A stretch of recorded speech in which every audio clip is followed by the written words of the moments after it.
अस्सलाम वालेकुम वरहमतुल्लाहि वबरकातुहू। तो दोस्तों, जैसे कि आपको पता ही है, आज क्लास 8 का एग्ज़ाम था एसएसटी का। तो आज हम ये पेपर सॉल्व करेंगे। तो अगर आपसे गुज़ारिश है कि अगर आप हमारे चैनल पे नए हो तो चैनल को ज़रूर सब्सक्राइब करना और लाइक शेयर कमेंट ज़रूर करना। और आपकी जो ये डिमांड आई है कि सर वीडियो को शॉर्ट बनाइए, तो आज हम वीडियो को ज़्यादा लंबा नहीं बनाएंगे, बस शॉर्ट ही बनाएंगे। तो आपसे गुज़ारिश है कि आप चैनल को ज़रूर सब्सक्राइब करना। जैसा कि आपने कहा था वीडियो को शॉर्ट बनाएंगे, आज हम वीडियो को ज़्यादा लंबा नहीं खींचेंगे। तो चलिए, पहला क्वेश्चन जो है इसका आंसर है right to equality. Question number 2 जो है इसका आंसर है doctor Bhimrao Ambedkar. Question number 3 जो है इसका आएगा आर्टिकल 21। क्वेश्चन नंबर 4 जो है इसका आएगा पुलिस। क्वेश्चन नंबर 5 जो है इसका आएगा कारपेट। क्वेश्चन नंबर 6 जो है इसका आएगा पॉपुलेशन स्टडी। क्वेश्चन नंबर 7 जो है इसका आएगा विधवा। क्वेश्चन नंबर 8 जो है इसका आएगा 245। क्वेश्चन नंबर 9 जो है इसका आएगा फैमिली मेंबर्स। और क्वेश्चन नंबर 10 जो है इसका आएगा पार्ट बी। तो दोस्तों, आपने ही बोला था हमें शॉर्ट वीडियो चाहिए, इसलिए हम वीडियो को ज़्यादा खींच नहीं रहे, हम शॉर्ट वीडियो ही बना रहे हैं। क्वेश्चन नंबर अब है सेक्शन बी। इसमें आए थे very short answer. Tourism industry पे आपको लिखना था, मतलब जो ये यहाँ का जो टूरिज्म, मतलब ये जो हम जहाँ पर आप पिकनिक वगैरह जाते हो, वो इसी पे आपको एक नोट लिखना था। क्वेश्चन नंबर 12 जो है ये बता रहा है हमें आपको डिफरेंस करना था। क्वेश्चन नंबर 12 में पब्लिक सेक्टर और जॉइंट सेक्टर।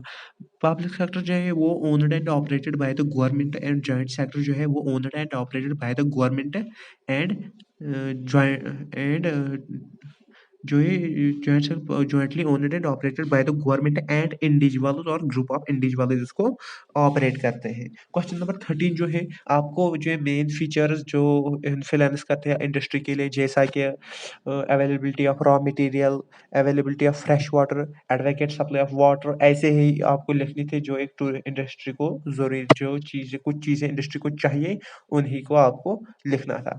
क्वेश्चन नंबर 14 जो है वो हमें बता रहा है कि महाराजा हरी सिंह ने कश्मीर में मतलब क्या किया, उन्होंने इलिटरेसी को गैब किया, मतलब उन्होंने यहाँ पर बहुत सारे स्कूल्स बनाए, बहुत सारे कॉलेजेस बनाए, ताकि जो ये बच्चे ये पढ़ सके और ये एजुकेटेड बने। यही है इसका आंसर। अब है क्वेश्चन नंबर 15। क्वेश्चन नंबर 15 हमें बता रहा है जो ये 19th सेंचुरी में जो ये रिफॉर्मर्स थे, ये सक्सेसफुल हुए eradication child marriage in India. मतलब इसी के बारे में आपको लिखना था। अब है सेक्शन सी।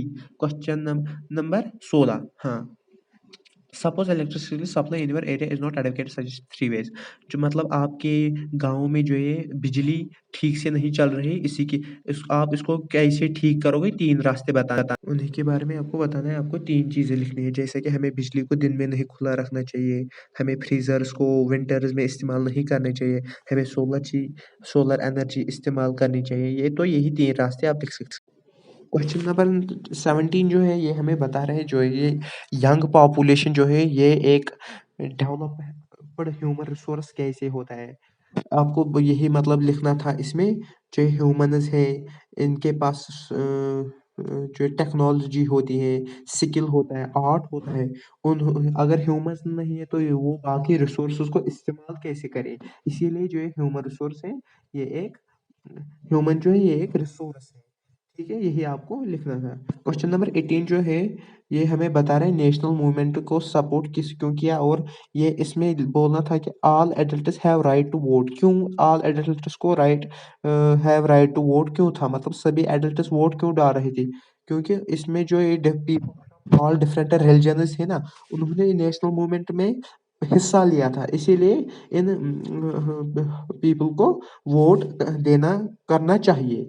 इसीलिए हमें बताना था इसमें कि हमें जो है वो पीपल हैं वो डिफरेंट रिलीजन्स से थे, और उन्होंने इंडिपेंडेंस मूवमेंट में हिस्सा लिया, और इनका हक बनता है कि हम उनको वोट डालने देंगे। क्वेश्चन नंबर 19 जो है ये हमें बोल रहा है कि ब्रिटिश जो है वो क्रिश्चियनिटी पर मतलब प्रोटेस्ट क्यों लगा रहे थे? क्योंकि वो ब्रिटिशर्स सोच रहे थे कि जो ये क्रिश्चियनिटी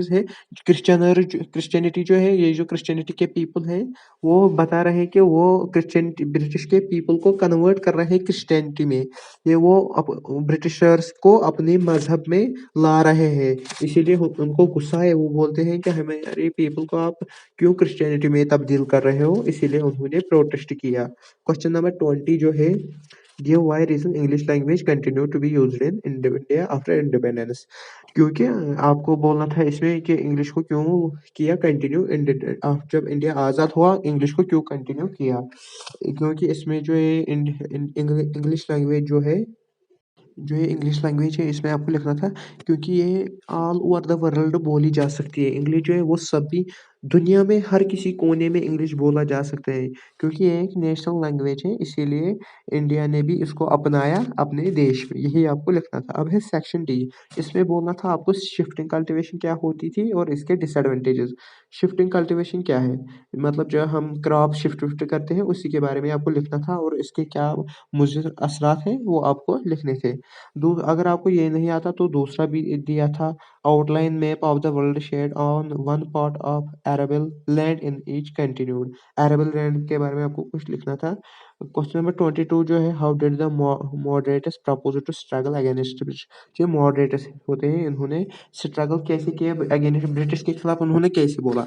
तो इन्होंने क्या किया, उन्होंने न्यूज़पेपर्स में छापा, उन्होंने वो मतलब रिलीजन, उन्होंने लोगों को जमा किया, उनके बारे में बताया कि जो ब्रिटिशर्स है ये इंडियन इकोनॉमी को कैसे बर्बाद कर रहे हैं। उन्होंने ऐसे ही इनको लोगों को अवेयर किया कि ये जो ब्रिटिशर्स हैं वो कैसे इंडिया पर कब्जा कर रहे हैं और इंडिया को कैसे बर्बाद कर रहे हैं। क्वेश्चन नंबर 23 जो है, क्वेश्चन नंबर 23 में आपको दो पार्ट्स दिए गए थे, ए एंड बी। इसमें आपको लिखना था डेमोक्रेटिक कंट्री को ये कॉन्स्टिट्यूशन की क्यों ज़रूरत थी। अगर कॉन्स्टिट्यूशन नहीं होगी डेमोक्रेटिक कंट्री में, तो वो जो पीपल है वो आपस में लड़ते जाएंगे, और जो नीची जात के लोग हैं वो बेचारे गरीब हैं, वो जो उन पर जो अमीर लोग हैं वो उन पर राज करेंगे। यही आपको इसमें लिखना था। पार्ट नंबर जो बी है वो आदिवासी में आदिवासी के बारे में आपको लिखना था। जो आदिवासी होते हैं ये क्यों मतलब ये जो रूरल एरियाज हैं उनको छोड़ते हैं और बाकी टाउन्स को पसंद करते हैं, क्योंकि इसमें जो आदिवासी होते हैं वो गरीब होते हैं, उनके पास पैसा नहीं होता है। तो अगर वो रूरल एरियाज में रहेंगे ना, उनको फिर कपड़ा पहनना पड़ेगा, खाना खाना पड़ेगा, तो ये उनके पास पैसा ही नहीं होता है, तो इसीलिए ये रूरल एरियाज में जाते हैं। तो आपको इसमें यही लिखना था। दूसरा रीज़न ये लिखना था, उनके पास जो लैंड होते हैं वो अमीर लोग उनसे छीन लेते हैं, तो इसीलिए उनके पास फिर लैंड ही नहीं बचती, तो वो जंगलों की तरफ जाते हैं। तो दोस्तों यही था आज का पेपर। बहुत मुझे लगता थोड़ा मुश्किल था, इसीलिए आपको ने नहीं लगता आपने सारे क्वेश्चन किए हैं। अगर आपने किए हैं तो कमेंट सेक्शन में ज़रूर बताना, और अगर आप हमारी चैनल पे नए हो तो चैनल को ज़रूर सब्सक्राइब करना, क्योंकि हमें इसको बनाने में बहुत ही वक्त लगता है। और आपसे गुजारिश की जाती है इस वीडियो को लाइक कमेंट शेयर ज़रूर करना, और चैनल को ज़रूर सब्सक्राइब करना। शुक्रिया।